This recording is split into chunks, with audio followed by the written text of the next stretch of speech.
Hello, my name is Kendall Brown Searles. I am a junior at Southern Illinois University.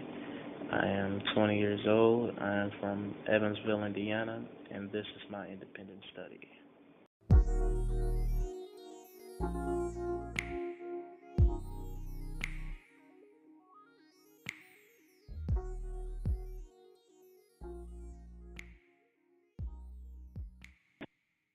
With being a radio television major, I decided to do something in this field for this study. My original project was to do a documentary on my great grandmother Searles, who's still living to this day. She's about 96, and how she came up in the world back in her day.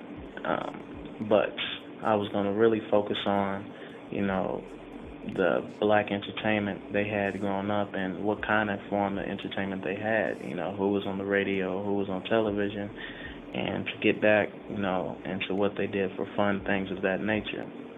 And then eventually that would lead up and build up to the entertainment and what she thought on what today's world is like.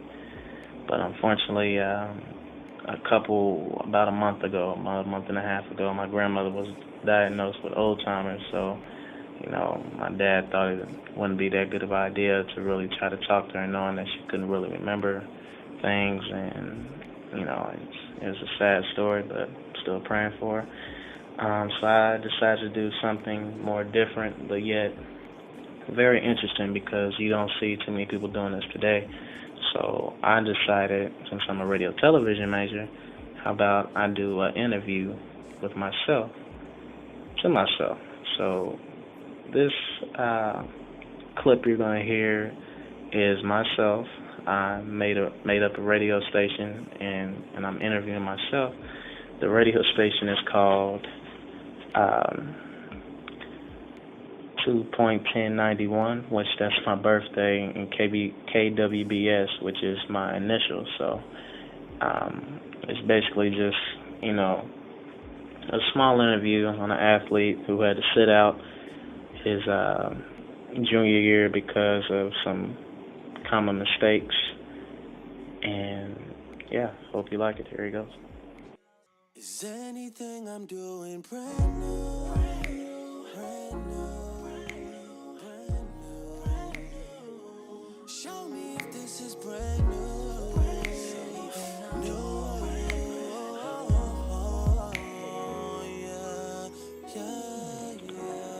Welcome back. This is your host, Smooth Willie, on 210.91 on KWBS. On the ones and twos, I'm back again on this lovely afternoon, and here to bring you this form of entertainment that everybody's been looking for today. Now, we have a special appearance by Southern Illinois point guard, Kendall Brown Searles. He is here in the building with us today.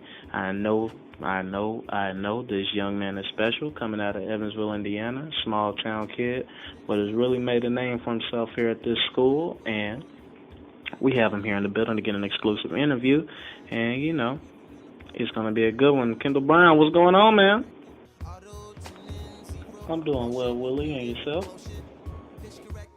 All right, my brother, I'm just hanging like wet clothes. Now, before we get into the serious stuff, the people have all been wanting to know. They've been waiting for this all day. The lines have been buzzing. Now, we all know you can dunk, but how tall are you really? I get this question all the time. I'm 5'8", no shoes. I'm 5'9" with shoes, and 5'10" with boots. Let's just be honest. I'm not mad at you, my brother. Now, we're going to jump straight into the questions right now. How's the season going so far?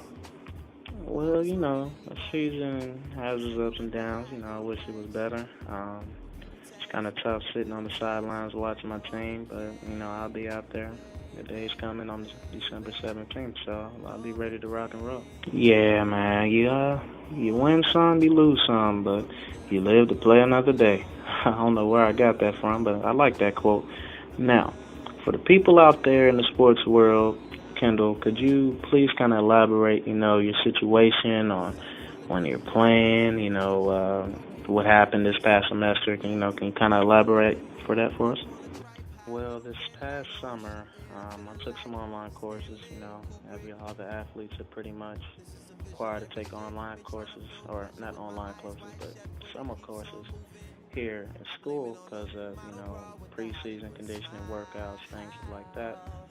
And I didn't, you know, put my full potential into one class, and it really hurt my GPA. So that put me on academic probation, which forced me. Unfortunately, I had to sit out basically the whole first semester. Not proud of it, but it was a learning experience as well. That's tough. So when you say learning experience, what do you mean by that? Can you kind of give some feedback on that? Um, what I mean by that is basically as easy as I have it, and it can be, it can all be taken away. So the lesson learned for me was never take this for granted because this is my life. It was either sit it out or go home, and I didn't want to go home. I know a lot of my friends at home still on the same block, still doing illegal substances, all kind of things. I'm not saying I'm perfect, but I got a golden opportunity. God has blessed me with a gift to play this sport. And, I'm a hard worker. I worked hard to get where I'm at now. I wanted my mom not to be able to pay for school for me. I wanted to pay for it myself.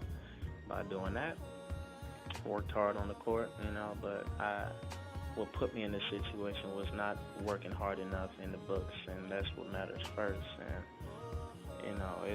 it's been tough, but I've been more dedicated to my books, first and foremost, and just practice as hard as I do on the court with the books and put them first.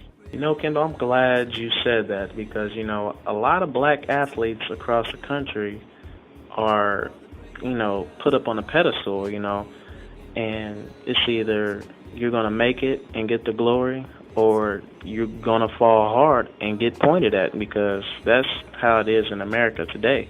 At least that's in my opinion. Smooth Willie don't lie, you know what I'm saying? But, you know, another thing is I know you're a junior, and so that makes you kind of a veteran. How did that, feel? What tension was that between your guys now that you have to lead them, but you cannot play? Can you elaborate on that? That's probably the toughest thing by far because I'm trying to lead by example, but can't play because of my mistakes.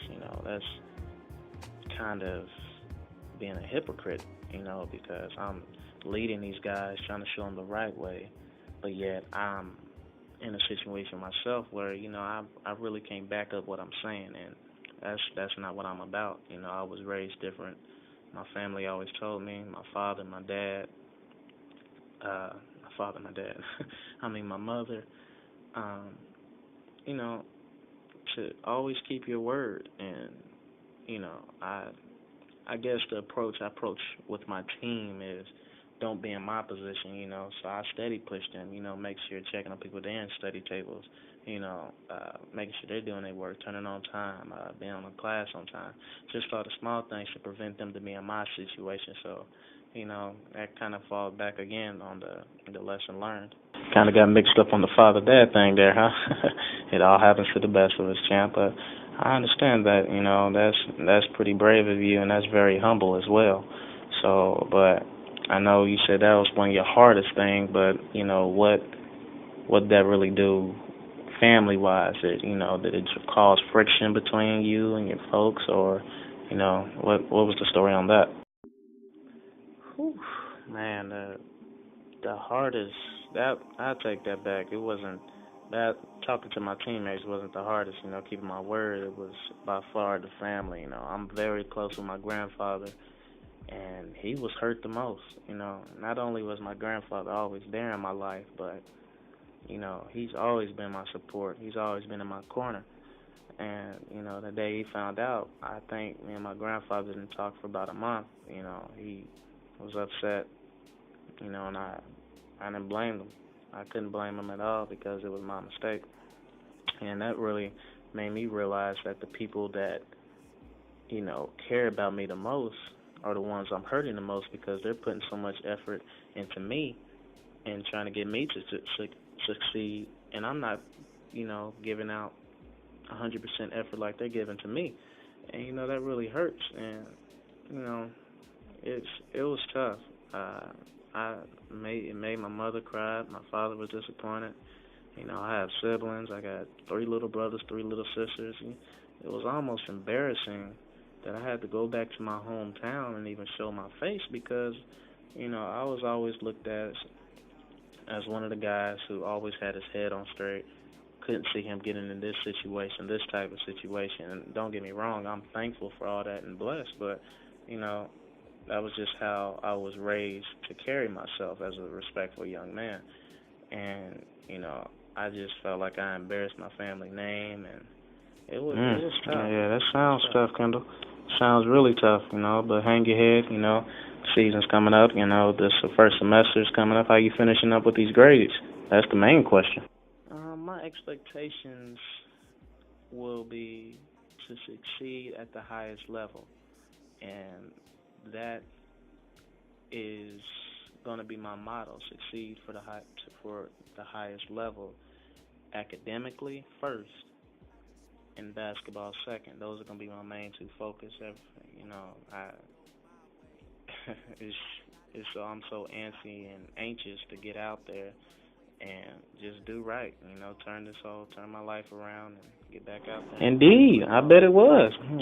Sitting on that bench as a junior is not fun, especially when you're a leader, But hey, we're going to take a quick commercial break, and we'll be back, and we're going to finish up this interview with the one and only Kendall Brown Searles. I'm DJ Smooth Willie, and I will be back. So trying to keep up with my progress is like a dead end. My girl loved me before.